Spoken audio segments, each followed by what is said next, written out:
الحمد للہ رب العالمین، السلام علی سید المرسلین وآلہ واصحابہ اجمعین، اما بعد۔ اللہ تبارک تعالی ارشاد فرماتا ہے، وَإِذَا قِيلَ لَهُمْ آمِنُوا كَمَا آمَنَ النَّاسُ، یعنی اور جب کہا جاتا ہے ان کو کہ ایمان لاؤ جیسے لوگوں نے ایمان لایا،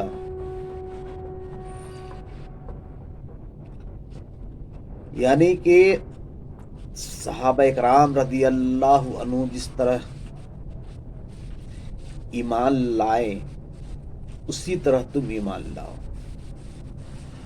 یعنی جس عقیدے کے ساتھ صحابہ کرام اللہ اور اس کے رسول کو اور اصول دین کو مانتے ہیں، اسی عقیدے کے ساتھ تم بھی اللہ اور اس کے رسول اور اصول دین کو مانو۔ اگر اس سے الگ تیرا عقیدہ ہوگا تو تم مسلمان نہیں ہو سکتے۔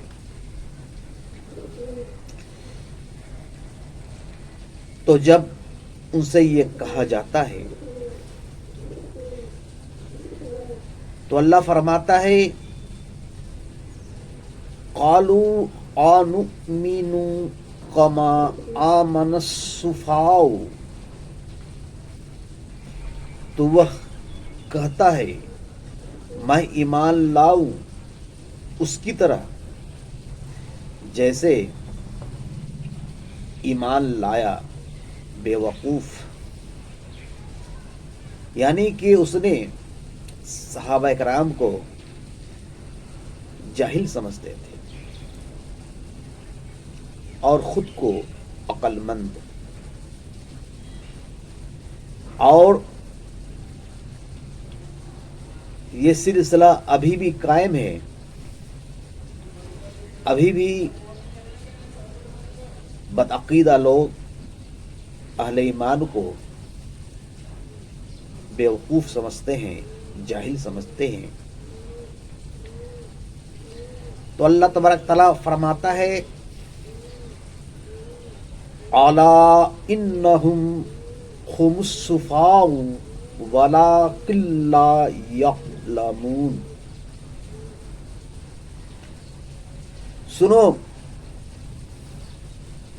بے شک وہی لوگ بے وقوف ہے اور لیکن انہیں علم نہیں ہے، وہ جانتے نہیں ہیں۔ دوستو، اللہ تبارک تعالیٰ نے بدعقیدہ کو جاہل کہا ہے۔ جاہل کون ہے؟ بے وقوف کون ہے؟ بدعقیدہ لوگ بے وقوف و جاہل ہیں۔ اہل ایمان جاہل نہیں ہیں، بے وقوف نہیں ہیں۔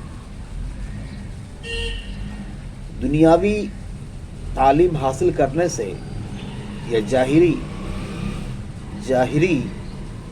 علم حاصل کر لینے سے کوئی عالم نہیں ہو سکتا۔